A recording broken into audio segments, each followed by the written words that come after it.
In a world full of turmoil, despair, and darkness, you need to carry the light. Season 3 of the Get Attitude podcast is where we will ignite your mind, your heart, and your attitude.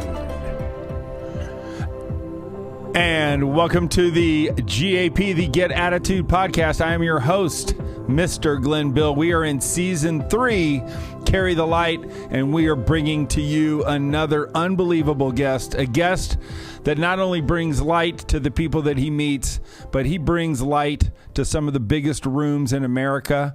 He brings light to some of the biggest events that are held in America. He is an entrepreneur. He is a speaker and a trainer. He is an author, and he's probably one of the biggest real estate brokers in America when you talk about his organization and the amount of homes he sells. But most importantly, this guy is a pretty humble guy. He's a really caring person, and he is here to help you bridge the gap from where you are to where you want to go, and to help you bridge the gap from who you are to who you want to become. Ladies and gentlemen, I want to bring on the Get Attitude podcast, Mr. Brent Gove. Brent, welcome to the Gap. Thank you, Glenn. Great to be here. We are so happy to have you. I believe you are in Puerto Rico right now. Is that correct? I am in Puerto Rico. I could see St. Thomas and St. Martin out on the horizon most days. It's beautiful out here. I love it. And then I just need to know, you're smiling. I know you had to have already played 18 today. How did we shoot today? I did. Went out to the El Conquistador, a beautiful resort. I love that golf course. It is a kick in the pants. And 43 on the front, 42 on the back, but we played the tips in my defense. So 85 from the tips was not bad. I love it. I love it. Well, we're so fortunate to have you. You're very tough to get a hold of. And so our listeners, we call them gappers, are in for a treat, because many of them are entrepreneurs just like yourself. And my guess is many of them started with a mindset that was much like you. And many of them are trying to get to the results and accomplishments that you have today. But I always like to just start with this with our guests is, what does attitude mean to you? What is your definition of attitude? And who were your first attitude coaches? Wow, great questions. Let's see. Attitude. First thing that comes to mind is, you're about as happy as you make up your mind to be. I think attitude is you decide, I'm going to respond well. You're taking notes out there, you guys, write that one down. Respond well in life, man. When your neighbor lights you up, when your wife or your husband lights you up and you want to respond badly and maybe not be the best moment for you, respond well. A client, a competing competitor, respond well. Be bigger than that. And so I think attitude is everything. It's contagious. And of course, we know people with bad attitudes. Right. You are best to avoid those problems, people with negative energy and bad juju. But become the guy, and I'll give it back to you, Glenn, that walks in the room and lights it up. When you enter the room, people are excited you're there because you're loving, caring, you're focused on other people, you're adding value and giving hope to people because they can do it if they're willing to fight, scratch, crawl, suffer, struggle, and make it happen. And that's how I got to where I am. I went to all those seminars and I struggled and I fought through it, and then man, you pop out the other side going, this is awesome. So that's kind of where I am today. That's cool. So let's talk about when you think about attitude, who had the biggest influence in your life on your attitude? I would say my dad. My mom was a real estate broker, and she's a killer, and she could meet someone at an open house. They were going to buy a house from my mom. I love my mom. She for sure helped me with but my dad was like, I'll never forget this. Our family's Christian, and he said, I got this job working at a gas station. It was kind of a rundown gas station. And he goes, son, who are you working for? I'm like, well, I don't know. I'm working for Mr. Rogers. He goes, no, son, you're working for Jesus. We're Christians. And if Jesus owned that gas station, would you clean the bathrooms? Would you pick up the litter? Would you wash the windows? I go, well, yeah, if Jesus owned the gas station, I would, but that's Mr. Rogers. Mr. Rogers, no, son. The Bible says, do all your work as unto the Lord. So I went, I was 18. And so that day I cleaned this entire parking lot of the gas station. I scrubbed toilets. I got rid of the cobwebs. I found a black widow spider. I literally washed the windows windows inside. He showed up later that day. And he was like, it had transformed his gas station day because I was no longer working for Mr. Rogers. I was working for Jesus. And he immediately made me the general manager, put me in charge. I immediately got promoted once I realized who I was working for. And so there's a little life message for you. And if you're agnostic or atheistic, I don't know, figure it out for you, but that worked for me as a Christian. So I'll leave that in your court there, Glenn. I love that. What a powerful, powerful message. And for people to ask themselves, am I giving the best of myself to the people that I am serving? And when you do, look at the 10x results that, the good book promises. And so our challenge already, Brent, I usually don't start challenging people, but I knew this was going to be good, Brent. One challenge is to do this. Think about Brent. Go to whatever part of your life needs to be cleaned up and clean it up just like Brent discussed, and look at what will happen to your life. So, man, that is just so beautiful. And what's your father's name and mom's name? Brent Gove, he's still alive and doing great. He's 87. My mom's 85. He's, super healthy. We're still playing golf together. And definitely my dad was like, man, he was Mr. Attitude. Everybody loved my dad. He was that dad, always playing basketball with us, playing football with us. He was that dad. He was in the game. So I was very fortunate. My mom's amazing too. Don't get me wrong. Sure. She's just killer. She's a certified killer. She's a high D driver. Right. Well, we'll save her story for either later in the podcast or the real estate podcast, whenever me and you start doing that, right? Right. One thing I love to dig into the people that are carrying the light in their life and in the world is this generation before mom and dad. And I always love to ask, if you knew your grandparents, that you had 4 of them, obviously, and did one of them have a unique story, or did one of them exemplify something that you carry with you today? And I would love to know. I would love to know that story. Yeah, sure. I would think my grandfather had a huge impact on me. My other grandfather would have. He passed away from a massive heart attack when I was very, very little, and he lived far away. So I never really got to spend a lot of time with their grandpa. But my other grandpa, Dwight Timmerman Gove, and I'm Brent Timmerman Gove. I'm named after my grandfather. In 1935, in the middle of the Great Depression in San Diego, California, he formed Dwight T. Gove Insurance, and he crawled his way out of the Depression and became, hey, come here. See you later, man. Take care. Fly safe. So basically, he built a very successful insurance company. I think they were doing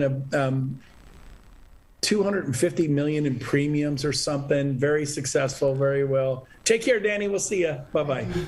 And sorry. It's all good. We're fine. A friend of mine's leaving for the airport. I can't just ignore him. That's all right. We can always edit it out. Mark the film, Jason. It'll be fine. It's totally good. So anyways, long story short, he built a huge company. And then when I was 10, his wife, Hazel, which was his second wife. His first wife passed away. It happens through cancer. It was sad and tragic. And I was a baby when she passed away. But Hazel was always my grandmother, his second wife. And they were married forever. But she got diabetes. She couldn't travel. And he had this motorhome. He called it the Beast. And he was, let's go fishing. And he picked me up at 10, and we would go fishing for 30 days. Wow. And every summer, my grandpa took me fishing for 30 days, 10, 11, 12, 13, 14, 15, 16, 17, all the way till I was 18 and went up to college. And man,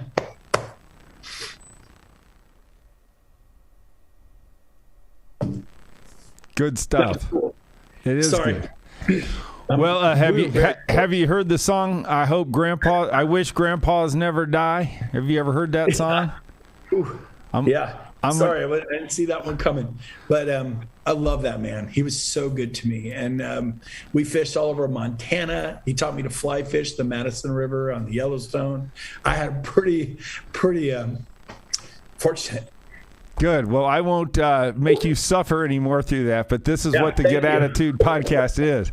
But it begs the question, if there was 1 or 2 lines that your grandfather taught you regarding attitude after those 10 summers, if you could sum up all the knowledge Is there one mantra? Is there a sentence that maybe he always said that you take with you? Yeah. He would always say, that was the best breakfast I've ever had in my life. And if we go to lunch or dinner, that was the best dinner I have ever had in my life. I love it. He was like the most positive grandpa ever. He wasn't grumpy. And he would laugh. He had a sense of humor. He loved to laugh. Everything was entertaining to him. And then we'd always... at 5 o'clock, we could be going through Nevada, we could be going through Idaho, Montana. At 5 o'clock, he would pull off. If it's 5 o'clock, the next off ramp, it didn't matter if it was in the middle of nowhere, we'd pull off, he'd put out the awning, 2 chairs, and it was happy hour. Man. And he always stopped at 5 o'clock. I'd get my hot chocolate. Grandpa would have bourbon and Coke, or I don't know what. And he had made himself a little highballer drink, and he'd have one drink, and I'd have my hot chocolate and look out across the prairie. Oh my gosh. And it was magical. I loved happy hour, and I was 10. I love it. And so I think that gets the message, or the moral of the story is claim your appreciation, claim your gratitude. What is wrong with anybody that's listening to us right today? Here's exercise number 2 out of this podcast. I want you to say, that was the greatest breakfast I've ever had. The greatest lunch, just tomorrow. And see how you feel. See if it changes your attitude, and claim how great whatever it was, the food in front of you, 1, 2, or 3 meals. Just try that for a day and let's see if that changes your attitude. Thanks, Brent. That was good. We find our most emotional, engaging, and wonderful stories are found in the generation actually before the parents with a lot of our people. And you'll hear when you listen to the Get Attitude podcast, several people talk about the power of their grandparents. Let's talk about your attitude, I guess, today, as we see so much friction, so much turmoil, so much political change, so much economic change. Like, what's your attitude towards change as an entrepreneur, even in general? Oh man, you have to embrace change. You have to grow.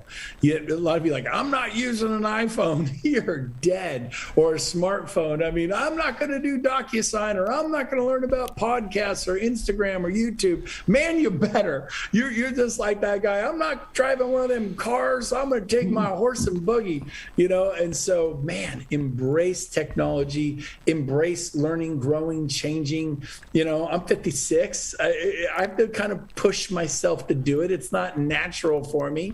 What's natural for me is a good cup of Puerto Rico coffee, a yellow notepad, and just hanging with my wife. But I love it. Technology's amazing, the leverage of it.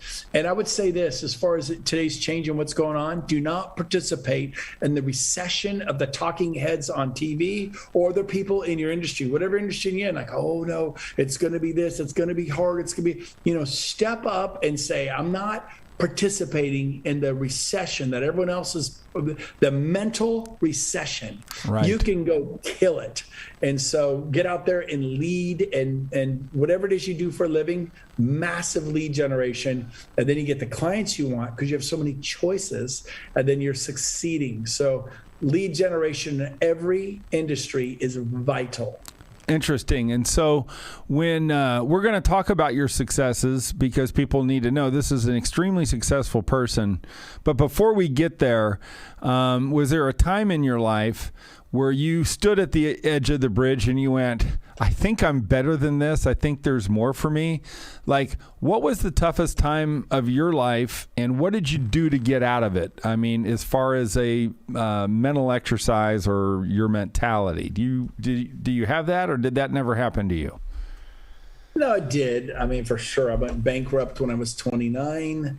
I turned 30 and I was bankrupt. What a wonderful present to give yourself at 30. It wasn't what I had planned, but I got a fresh start. We were buried. I had a failed business.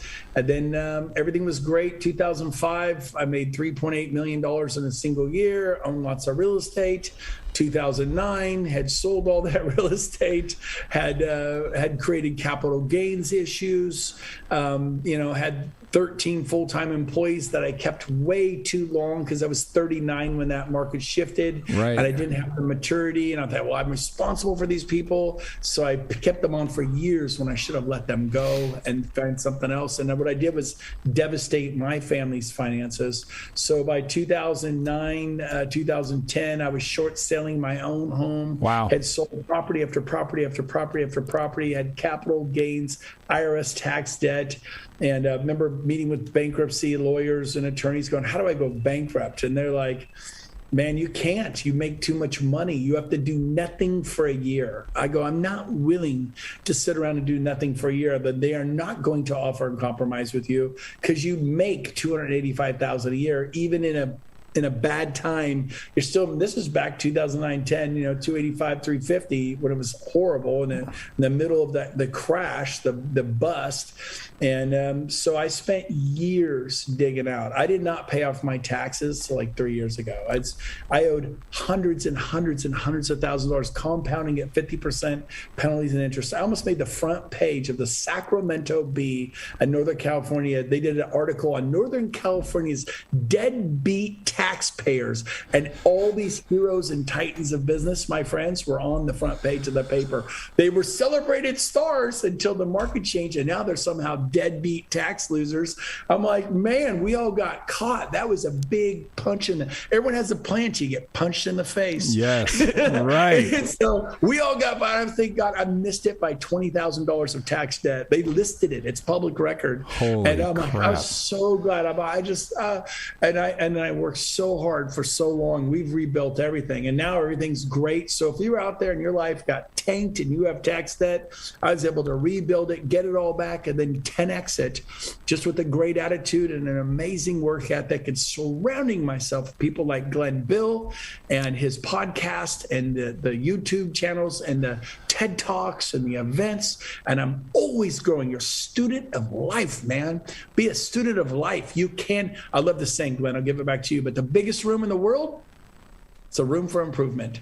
Oh. And you're not stuck being you. And if you are stuck being you, you're dead. Always learn, always grow. Kaizen, constant, never-ending improvement. Japanese term. Yes. Man, you can do this. Go ahead, Glenn. I'll give it back to you. I love it. No, I love it. And I just want to just delve back in because I hear it all the time, right? I'm drowning in debt. I got too much tax debt. My business is terrible. And people are stuck, right? It's like, and then some of us just have this natural ability to bounce back and fight through and keep going. And I have a feeling that's kind of where you were. But when you think about your comeback, right? Can you give me one or two principles? Was there a mantra you told yourself? What was your attitude? What was it that jolted you out or kept you getting out of bed to keep fighting? Because there's people out there that they're just done. They don't feel like they can fight. What's your advice to them on what can you do to light the fire? Man, I mean, get on your knees and pray to God if you believe in God. If you don't, then pray to the stars or whatever it is you do. Cool. And that's up to you. But man, I think I learned a lot of things from Tony Robbins. He's got 3 life rules. Number 1, life isn't fair. Number 2, you're entitled to nothing. And number 3, nobody's coming to rescue you. So you better bootstrap it. You better suck it up. I mean, everybody struggles. You think, oh, glennbill doesn't struggle. Brent Gove doesn't. I'm in marriage counseling even now. We're married 31 years to September. We still do marriage counseling every week. Now, is your marriage in bad shape? No, but I want to have an amazing, awesome, great marriage, and we're constantly working on it. That Kaizen thing. Yes. And so same thing too, man. I mean, you may be a good golfer, but can you improve? Yes. Can you improve as a dad, as a mom, as a business person? And then so I learned to fall in love with accounting, to do monthly P&Ls, to constantly improve, to show up and to respond well. Write that one down. Your job is to respond well. When someone flips you off on the freeway and tries to run you up the freeway, how do you respond? Well, I was swerving to them and I flipped them off. That is not responding well. Yes, it is. Great. What's that get you? Total road rage and maybe arrested. So you've got to respond respond well, put in massive action. I love this one. Progress before perfection. Everyone's like, well, what's the script? What do I say? Man, just get out there and do it. Yeah. I think, Glenn, and I'll hand it back to you, the key to success is failure. Sure. Most people aren't willing to fail. It's the stepping stones to success. Man, I was so willing to faceplant again and again and again and again, but I was relentless and moving forward while loving God, loving my wife, loving my 5 kids, and we adopted 3 more. I have 8. And being a little league coach and being a soccer coach and going to men's camp and men's Bible studies and couples retreats. Every couple, I always win. Sign up, go. Every couples retreat I ever do, it's helped our marriage. Man, it's not easy being married. A lot of people don't make it. And I'm not going to say, it's been so easy. It hasn't. You meet this couple. We've never had a crossword. Not my story. Right. Anyways, I don't know. I'm just being honest. We have struggled, but it's been great. I love my wife. She loves me. I'm confident. She's confident. But man, we fight for our marriage. We fight for our business. And you're in a battle. Wake up. And you can whip it. You can whip it so quick. You are 12. I could change anybody's life in the next 10 days, radically alter your life. And let's say you're an architect, you're a commercial real estate agent, you're a stockbroker. Talk to 10 people tomorrow about hiring you as an architect, or about buying or selling buildings or retail, or buying or selling businesses if you're a commercial agent or a stockbroker. Talk to 10 potential clients tomorrow, then do it the next day and the next day, and do it for the next 10 days. You'll talk to 100 people, have actual meaningful conversations for the next 10 days. You'll talk to 100 people. Well, I talked to so many people. No, you don't. You talk to 100 people in the last 6 months. Talk to 100 people in 10 days. Well, who would that be? Hunger is your greatest asset. If you want it bad enough, you will figure it out. And if you talk to 100 people in the next 10 days, your business will explode. Your architectural firm, your software engineering firm, your stockbroker business, your financial planning business, your commercial real estate, your residential business. Every single person who does this has a complete breakthrough. Then the key is don't stop. Do 10 more days, and then 10 more days, and get it done in the morning. It's, if you're in your head, you're dead. And I'll end with this. I'm going to hand it back to you. Seneca said this. He noticed it thousands of years ago. Here it is, Glenn. You ready? Yeah. It is not because things are difficult that you do not try. It is because you do not try that things are difficult. I love it. Seneca noticed it thousands of years ago.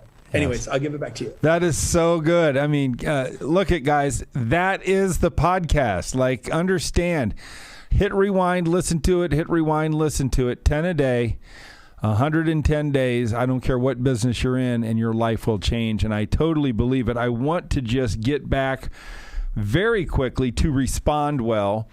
Give me 3 what does respond well mean? Like, I know what it means. I think everybody knows what it means. But just help those who are like this. I respond well. I can't figure that shit out.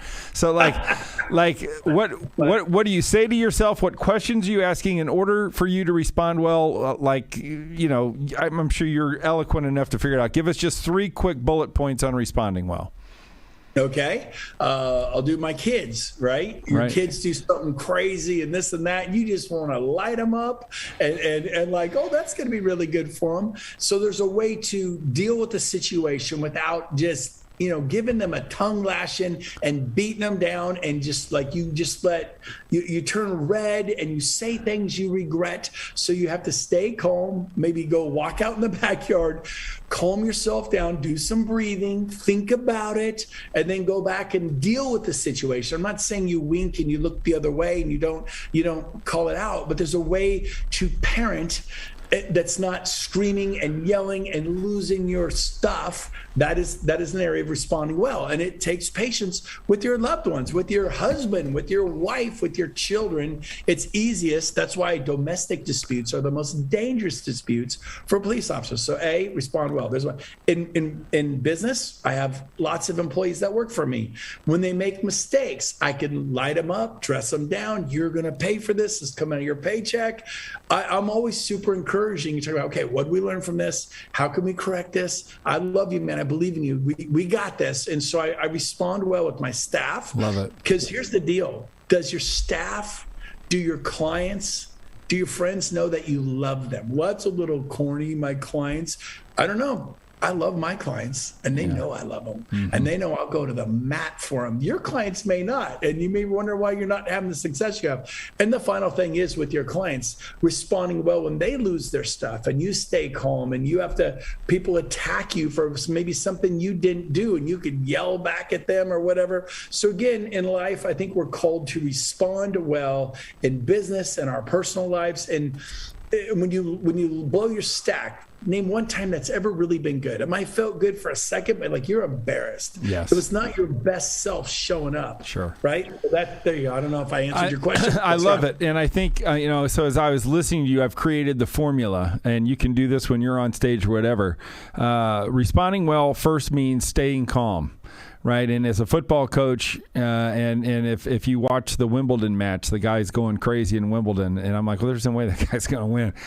But step one is remain calm. Step two is change your proximity, whether that's in your mind or physically. Change your proximity as you're calming it. And then three is deal with it. And then I put in parentheses, love on them.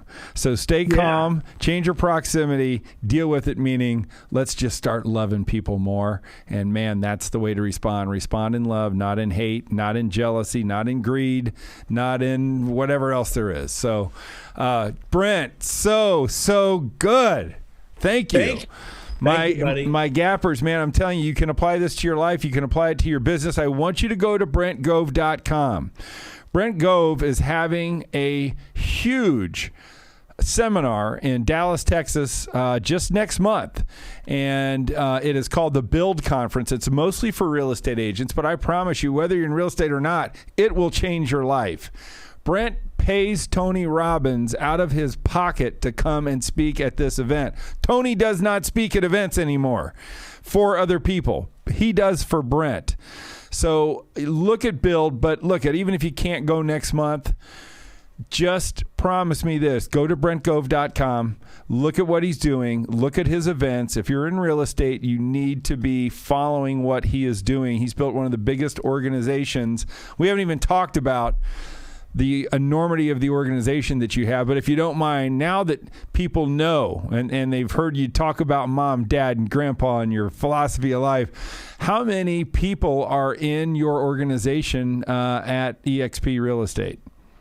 Well, I've been very fortunate to have over 30,000 agents and brokers worldwide in 21 different countries, all 50 states, every province of Canada. So it's been an amazing 5-year ride, and I've never seen anything grow like this in my life. I mean, I got up to 45 agents on my team at RE/MAX and 18 at Keller Williams, and all of a sudden 30,000. And so the thing is like on fire. And eXp is becoming the largest real estate company in the world, both residentially and commercially. Just be a matter of a few years, because we are agent-owned, broker-owned, and then revenues are shared with the owners. And it's crazy. It's really great. It's so great. And so Brent is just a super leader, super influencer of this juggernaut known as eXp Realty. So look him up. You'll see what he does. I don't want to embarrass him, but he was a guy that was bankrupt 13 years ago. Okay. Yeah. So if you're listening to this, I don't care who you are, where you are, or what you do.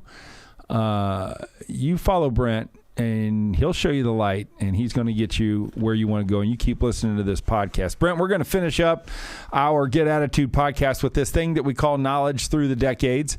And we just want you to walk through life, and we've probably gotten to some of these, but that's okay. Wipe it with a clean slate. And what we're really looking for are instances, stories, or accounts of your life as you go through, and I'll lead you through this, that changed your attitude or created an attitude lesson for you.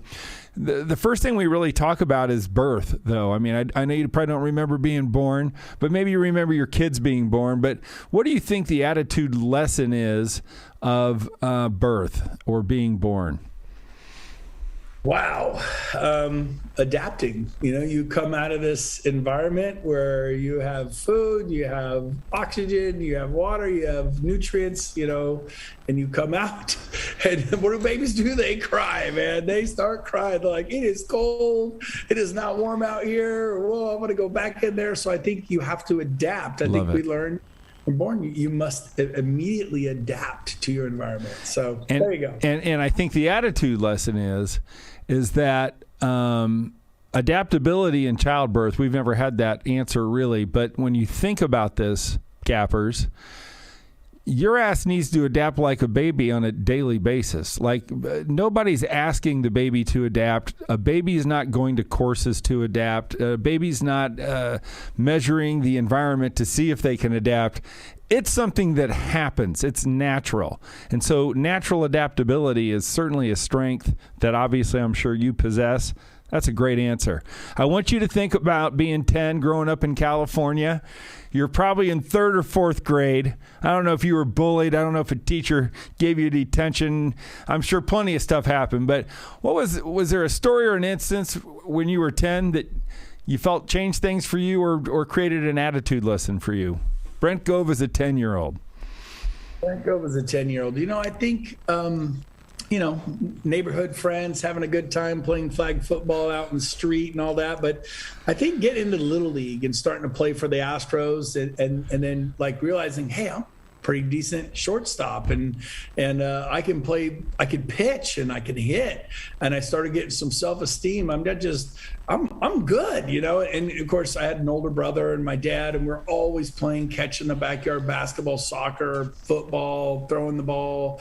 And so there was some hand-eye coordination I had. And so I remember at 10 being on the Astros and going, hey man, you're a decent little athlete. I didn't know I was an athlete. You get in Little League and so I think that was a positive experience for me, realizing that I had athletic ability, and I remember feeling good about it. Cool. I mean, and that would be called self-awareness, right? The ability to say, hey, I am actually good at something. If you're somebody that's listening to this today, maybe it's time for you to start recognizing that you're actually good at something.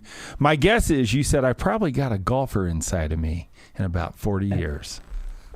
Yeah, no, was not thinking about golf at all back then. Okay. Just the snack bar at the Little League. Remember how cool the snack bar was? Oh yeah. Did you get free the little hot dog or the red vine licorice things? It was like, oh my God, the snack bar is what you live for. At least I did when I was 10. Did you guys do walking tacos? You open up the Frito bag and then you dump taco meat and squirt the cheese in it? That was called a walking taco at our Little We're from League. Indiana, right? Yes. We weren't that smart in California, man. We just had good old-fashioned hot dogs, chili dogs, or the pizza. The pizza were my favorite. Oh, so that baby. was good.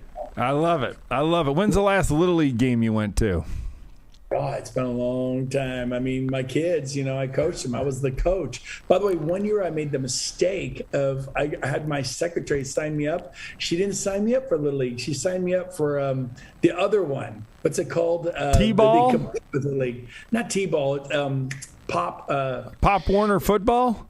No, it's like for professional Little Leaguers. So it's like people with their kids to be professional baseball players. Oh my God! It's not Little League. Yeah. It's called Pony League, maybe. Yeah, or travel ball is what we call it.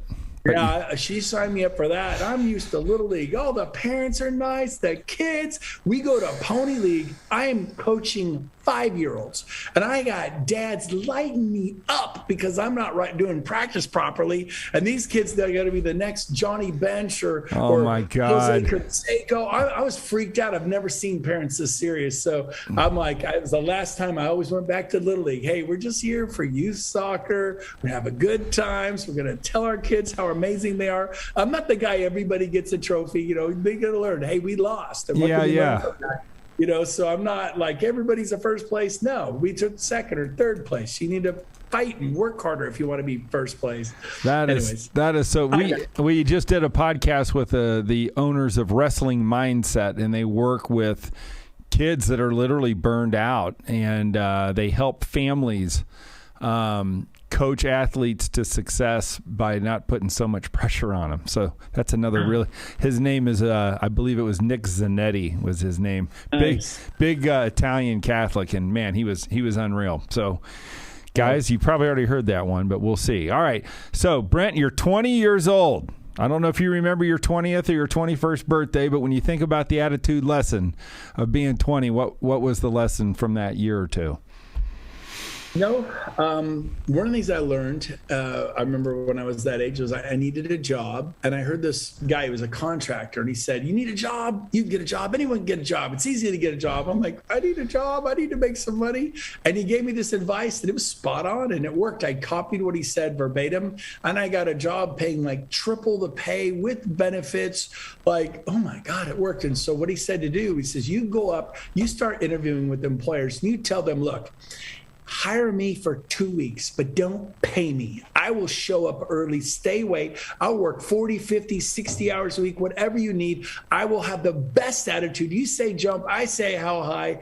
I guarantee I'll be the best employee you ever had, and I'm gonna let you take me for a test drive. You can try me out for 2 weeks, and if you're not impressed, don't hire me, and I will work for 2 weeks at no charge. And of course, you're sitting there going, what if he doesn't hire me? Then I work so hard. He goes, how long have you been needing a job? Oh, 6 months. We haven't made anything in the last 6 months. What if, take a chance? Well, of course, I said all that, and it was a sales position for office equipment. And I was like, I don't know, 20, 21. And I go, plus I read Zig Ziglar, Ogmandino, all kinds of, great stuff. And I'm just very goal-oriented. I'm super positive. Just give me a chance. You say jump how high. I promise you, 2 weeks, let me show you what I can do. And I'll have the best attitude. I'll raise. And the guy's like, look, we can't do that. There's a minimum wage. We could be sued by the but he goes, you're definitely the kind of guy we're looking for. And there were like 28 applicants. He hired me on the spot. You know what I was doing prior to that? What? Nothing. Washing dishes. Yeah. I went from the dishwashing job to 28, but this was back in like 1988. Right. Like 2,800 a month plus benefits plus commission. I was like rich overnight because I took this guy's advice. Hey, I'll work 2 weeks at no charge. And you show up early, you stay late, you give it 110%. And people are like, they're not used to hearing people talk like that. And so that was something I learned at 20 that really worked. That is so powerful. I love it. I don't want to cut you off. Is there anything else? So, gappers, especially my 20-year-old gap, and we got a lot of 20 people in their 20s and just coming out of high school. And I mean, if that story was not worth the whole time you just spent with Brent Gove, I don't know what was. That is the key to success. Absolutely unbelievable. All right, now you turned 30. Do you remember turning 30? Do you remember where you were on your birthday, where you were in America? What the hell were you doing at 30? And what was the attitude lesson? I went bankrupt at 29. Okay. So I turned 30. I was broke. I was living in one bedroom of my brother's house, and we moved from Chico, Northern California, to El Dorado Hills. This is like moving to Newport Beach or Manhattan Beach, or like El Dorado Hills is the place to live in Sacramento. Maybe that in Granite Bay. So they're like, oh my gosh, you're moving to El Dorado Hills? Yeah, I'm moving to El Dorado Hills. You're doing so well. I didn't tell them I was moving to my brother's house because I couldn't even afford the first glass of security deposit per house. I'm married with 2 small children. Like oh my gosh. 18-month-old and a 3-year-old. And he had a 3-bedroom, 2-bath home. He takes one of the kids out of that second bedroom, made him share a bedroom, and a family of 4 moved into a bedroom that was maybe 12 feet by 12 feet. We had a queen mattress and then 2 little toddler beds, and there was nowhere to stand. You kind of walked across the toddler beds, and we lived there all summer with my brother. So that's what I did when I was 30. A friend, we went out to dinner with some other friends, went to the movies. My car was stolen while we were at the movies. I called the police, like, Mr. Gove, your car was repossessed. It wasn't stolen, it was repossessed. I lost my car while we had to get a ride home. It was a little embarrassing, Yeah, I guess I'm a little behind on the car payment. And it was in the bankruptcy, and they just hadn't gotten it, so I kept driving it, right? Wow. And so my lesson at 30 was humble pie, man. I started over. We moved into a house finally. I had no money to turn the phone on. We used the neighbor's phone. They would feed my kids frozen Wonder Bread. They kind of de-thaw it and then put some peanut butter and jelly. They were feeding my children. I was like, this is not okay. day. And so I went to work like a maniac. I was so hungry to succeed. And within 4 years, I was making $400,000 a year in real estate. I'm like, is this even legal? And, but I just freaking went after it. I went after it. Yeah, I love while it. Reading Dale Carnegie, while reading Zig Ziglar, while reading Tony Robbins type stuff, Jim Rome, John Maxwell type stuff, Dr. Dennis Waitley, all those things, and learning about success and what it takes, and hustle, good old fashioned hustle. Yeah, what an incredible story. Gappers, if you're feeling Brent right now, understand that it's time to cross the bridge. It's time to bridge the gap. He's given you countless nuggets, countless bullets to put in your gun to bridge the gap from who you are to who you want to become. And that's so good. Let's go to 40 years old. Tell us about where you were living at 40. What were you doing at 40? And what was kind of like the attitude lesson for you when you turned 40? Yeah, I believe 40 was 2000 and 16 years, 2005, 2004, right in there. And the market had I remember in June, I closed on 55 homes in a month. So I sold and got paid 55 times in a month. That was the year I made $3.8 million. Life is great. I own lots of real estate. And it's like the .com bomb. Yes. You're all in technology. You got your clock cleaned. Well, I was all in real estate like everybody else. In 2005, everyone's doing subdivisions and investing. And I had it all. And this is so great until it wasn't. And then so basically 40 is when the wheels went off for me. And again, I got to the point where I was facing bankruptcy, begging to go bankruptcy. I was in a far deeper hole because I kept selling real estate and getting capital gains. But I always tell people jokingly, I was a victim of Zig Ziglar. My positive attitude, it'll be better next year, 2016, it'll get better, 2007, it'll get better. So I kept going, I'll pay back these capital gains. I'll make it next year. Well, it corrected in California, summer of 2005. I closed 55 homes in June. In July, 19, 17, 16, 14, 12. By December, I closed 9 homes. Wow. I think, well, that's a lot of money. Not when your overhead's $128,000 a month, not a year. And I was in contracts and I was getting buried 30, 40, 50, 60,000 a month losses, not annual losses, monthly losses, which is why I had to sell my real estate. I actually didn't lose it to foreclosure or short sale. I made massive profits, which was worse because now you have capital gains that you can't bankrupt out of. I could have bankrupted out of those mortgages and all that, but you don't bankrupt out of the IRS. And you can offer a compromise if you sit around and do nothing for a year and have no income, but they would not. I went to tax lawyers, I went to everything. So turning 40 was not as fun as I thought it was going to be.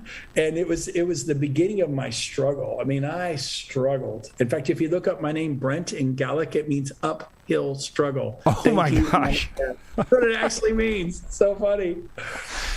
I can't help but think most people have never made $3.8 million, and Brent makes more than $3.8 million, maybe double $3.8 million right now.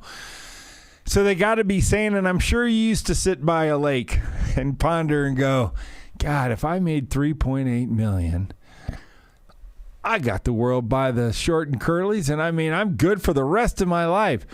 What do you? What's the advice that you have for somebody that is either newly rich, so they don't squander it? I'm also just curious, like, how you struggled. I get that you struggled, but you made it through. Like, what did you tell yourself to keep going after you lost it all? So, 2 questions. Number one. Is making $3.8 million as great as you think it is, and what's the lesson in making that type, or $6 million? What's the lesson in making that? Just in case one of our gappers hits it big, and then just how did you mentally get through the demise? Number 2. Yeah, I think the biggest lesson I learned, and I think a lot of people I just always believed I'd bounce back. It's like riding a bike. You know how to ride a bike, you're going to do it again. If you can be successful with people in sales, okay, this is a rotten time. I didn't see this coming. I'm 39. I'm a kind of a conservative, free enterprise, small government, less taxation. I'm that kind of person. And so, but unfortunately at 39, I ran my business like a bleeding heart liberal. I kept everybody on the payroll for years. Oh, that's right. Yes. I suffered and my family suffered. I'm thinking, well, I have an obligation, but I didn't realize I was really devastating my family's finances. And so I had it to do over. I didn't have the money. I literally mortgaged our future to pay these people. They could have gotten other jobs, done other things. It wasn't my responsibility. So I'm a bit more conservative fiscally now. I can afford a Rolex, no problem. I don't have one. I think I have a $150 Invictus watch. I have nice cars. I live in a nice home, but I can afford anything I want right now. I could buy a $40 million house on the ocean. I'm here on the ocean right here. It's late in the day in the Caribbean. Let's see, it's kind of cloudy today. Yeah. That's the ocean, the things out there. Those of you watching us on Spotify, you can see that view. Yeah, I love it. It's $2.1 million.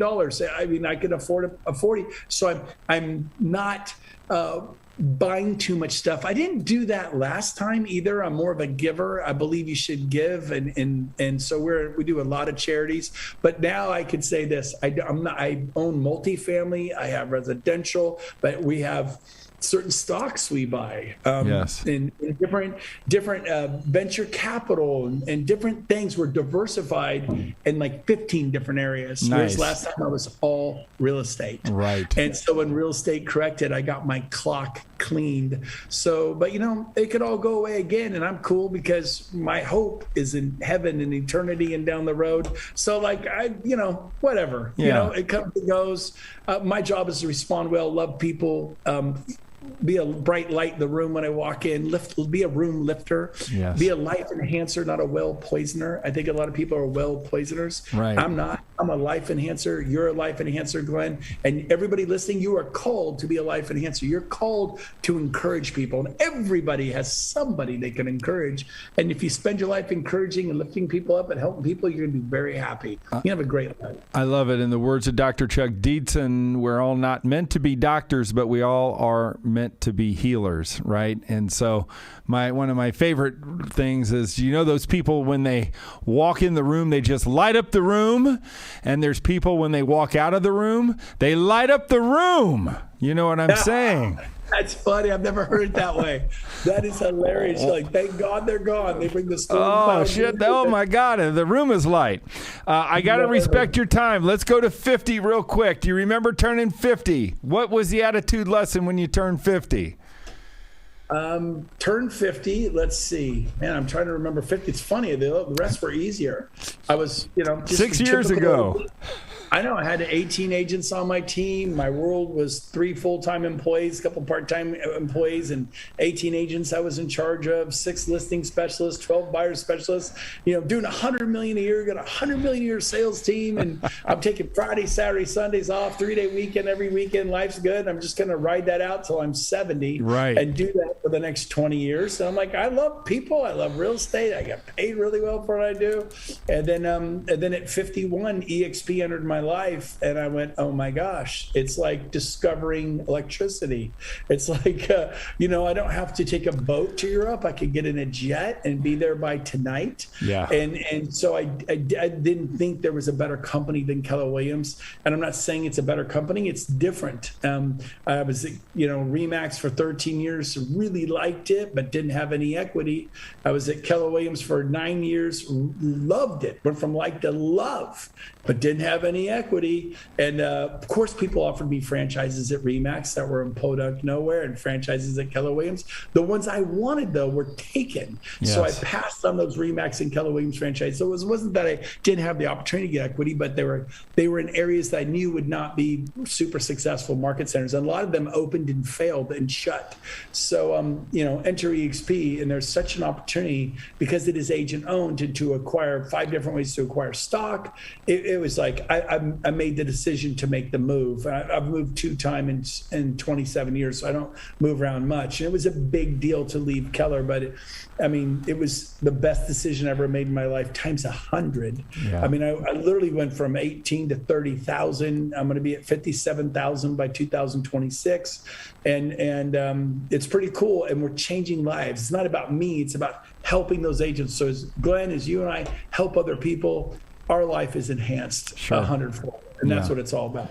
I love it. Brent, you've been so giving and so insightful and so real that I can't help but think we did some good in the podcast today. What I always want to do is have our guests, in the theme of Carry the Light, just deliver your message of hope for those people that are walking on the beach, sitting in their car, walking their dog right now, listening to Brent Gove. There's going to be people all over the world listening to you.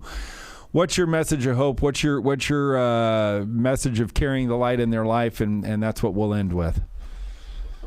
2 things. Number one, if you're like, maybe I need a career change. You're in pharmaceutical sales, you're a software engineer. You just feel like you work at a prison, you're a sheriff, you're a police officer.